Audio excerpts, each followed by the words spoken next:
welcome to Tea with Justine. Ramadan is coming up and I'm super excited because my dear friend Houda Itani is here with me, as well as her little baby Rayan. Say hi, Rayan. Yeah. He's excited for Ramadan too. So I asked Houda to come to tea with me and we have some tea here. Oh, and the reason we're in the car is that her kids are at Arabic school, so we're just chilling, waiting for them to come out of school. I asked her to come join me for tea so I can learn a little more about Ramadan. We can talk about some fun facts. What kind of tea do you have for us today? Actually, I have Moroccan mint. Oh wow, never tasted that. Really? It'll be really nice and refreshing. Be careful, it's hot. Oh wow, no sugar.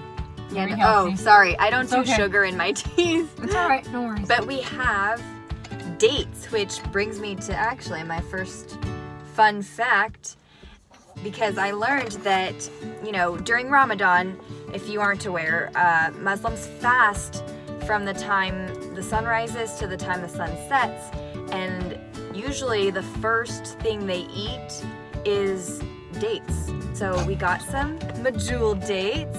I'm actually not that big a fan of dates, but I like them in my salads and my protein bars. But why dates? You want a date? Oh, thank you. Want a date? Yeah. Oh yeah. Want to go on a date with me?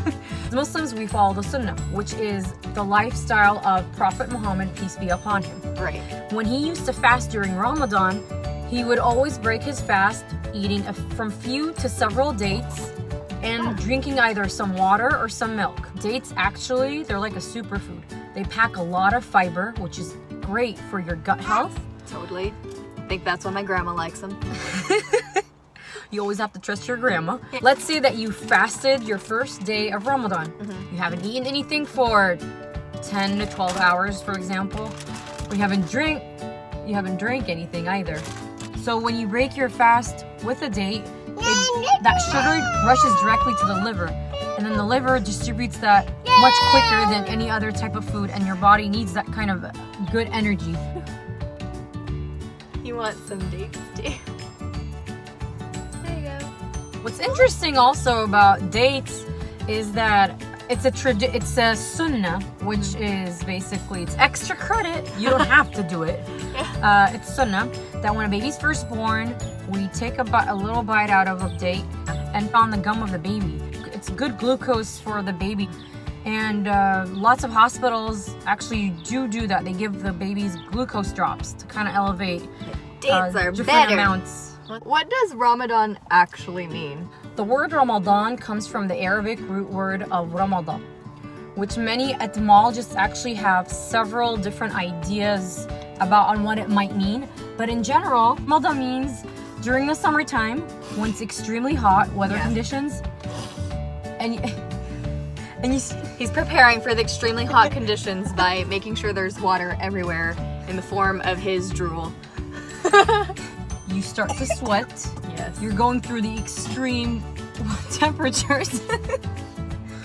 And in that sense, the month of Ramadan, you're actually going through extreme conditions of, you know, preventing yourself from eating for a certain amount of hours and preventing yourself from drinking anything. But you're like cleansing your body, your soul. Exactly. Yeah. And what it does in return is you're actually cleansing out, you're sweating, metaphorically sweating out those, we believe, bad deeds. And you're gaining good deeds because you're learning the virtues of patience, perseverance, self-control. It affects you as a person. We can look at it in 4 aspects: physically, mentally, spiritually, and emotionally. Physically, obviously, every human being can relate to this part about not eating anything and being hungry. Yeah. And then also not being allowed to drink for this many amount of hours. Everyone gets thirsty and everyone gets hungry. So that's the physical part. And the second part after that we can advance to is emotionally. Yeah. When you're hungry, you can turn into a drama queen. Yes. Kind of similar to a Snickers bar commercial. Totally. Drama queen, because of not eating for that long and being thirsty. So you kind of get agitated. You get perplexed. You get hangry. Hangry, exactly. And so what that teaches you emotionally is to learn to become patient with yourself, how to control your impulses. Anger management is a very good tool to learn during Ramadan. It teaches you that. Interesting, yes. And so what that plays into is your willpower. Mentally, you learn how to control your emotions more. Spiritually, it helps you to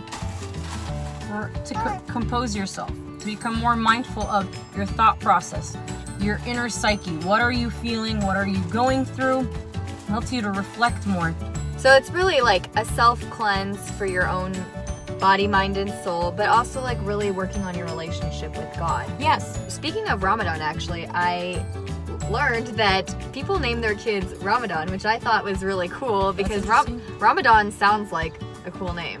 I mean, Lent would be a terrible name for a boy. Know any people named Ramadan? Personally, no. I do know a good Egyptian movie that has the main character being named Ramadan. Oh, okay. So, with that being said, my family's from Lebanon. Yeah. And the name Ramadan isn't really, it's not so common in Lebanon. Yeah. However, if you were to look at other countries such as Egypt or any of the Arab Gulf countries, that name is more common. Oh, yeah. What about Rayan? There's an interesting story to his name, right? Yes. Rayan. So the name Rayan actually, as Muslims, we believe that there's, it's one of the doors to paradise. And there's 7, right? Yeah, there's 7 doors to paradise, we believe. And it's actually the door for Ramadan. Those who fast Ramadan, they enter through the door of Rayan. It's very befitting. Yeah. You're going to become king of Ramadan. Just kidding. Or king of this car. Well, we talked about fasting. And for those of you who aren't familiar, when Muslims fast during Ramadan, if they miss a fast, they actually have to make it up. And there are some who are exempt, like elderly people, children, women if they're menstruating or if they're pregnant. And you have 3 little angels. So have you been pregnant during Ramadan? Like, did you have to make up your whole Ramadan basically? Last year, Rayan was born a few weeks before Ramadan. And obviously because I was nursing him, and if I did fast, my milk supply would have depleted. Oh yeah, so you can't fast while you're nursing either then. Well, that's another condition. Every person is a case-by-case issue, you could say. So consult your doctor. Exactly. And as for the elderly, some elderly people can actually fast depending on their health conditions. Right. However, chronically ill people who have diabetes, cancer, or any other sort of chronic illness where they need to sustain their lives with food. Yeah, and for the sake of their health, they're not required. They are exempt from fasting. Right. Some pregnant women and some women who do nurse actually do fast, but they do it like on a. They do one day and they skip the other. Oh, okay. So it depends on your situation. Yeah. Amazing commitment. Definitely better than like us Catholics. I mean, I don't even really fast during Lent, and I don't have to make up for it. I do like a light fast, what we call it. For me, Lent is a very special time, and I imagine Ramadan is too, because it's working on yourself, working on your relationship with God. What is your favorite part about Ramadan? Do you have a favorite part about Ramadan? Yes, actually, I think every person who fasts, their favorite part is breaking fast and getting to eat. That makes sense. Do you like breaking fast? Yeah, yes, he does. It's just the whole feeling of getting together with your family, extended family, even your neighbors, your friends, even non-Muslim. We were encouraged to invite non-Muslim people to participate. I want to go to iftar. One day I'll invite you. You could come in. Yeah, and just like eating and kind of also the whole experience of learning and just going through the journey of bettering yourself as a person and just learning your potential of what you're capable of throughout those 30 days. It's kind of like it's a boost. Yeah. It's like recharging for the entire next 11 months. I can totally relate to that.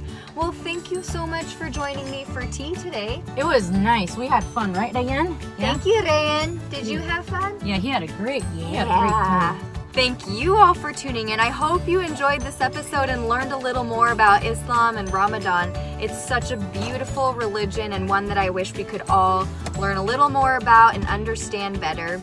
And remember to subscribe to our channel and all our social media platforms so we can discover the world through tea together. Thank you. Toodles. Bye. Assalamu alaikum. Assalamu alaikum.